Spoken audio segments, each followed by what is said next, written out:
রাধে রাধে সবাই রে। আজকে মাঠে ফুলের চারা ক্যাম্বা লাগামো, তাই দেখো। তো এখানে মাঠে যাওয়ার জন্য বাইরেই পড়তেছি, ব্যাগ আর মাল আনার জন্য লাঠি নিয়ে। তো এখন যাইতেছি গাড়ি নিয়ে। তো বাড়ি থেকে বাইরেই পড়লাম, এখানে রাস্তায় আছি। তো গাড়িটা রাইহা তারপর মাঠের রাস্তা ধরে আটা দিছি। এখন মাঠে জমিতে যাওয়ার পর বোঝা যাবে যে কি করতে হয়। তো আসার পর দাদা কইলো যে পেঁয়াজের থালে ঘাস হয়েছে, এইগুলাই উঠান রাখবো। তো উঠাইবার তো লাইগে গেছি।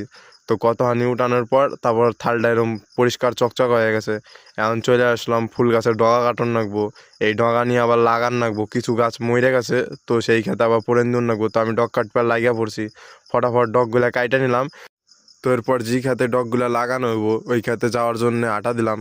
তো পৌঁছে গেলাম, দাদা এদিকে মেশিন চালায় জল করবেন নইছে, এবার জল কইরা নিয়ে লাগাইতে হইব। তো আমি লাগাইবার বইসা বইরা যেটুক বাকি ছিল লাগাই ফেলাইলাম। এখানে বাড়ি যাওয়ার জন্য বাইরেই পড়লাম। তো ভিডিওটা একটা লাইক করে সুন্দর একটা কমেন্ট করে দেওয়া যায়।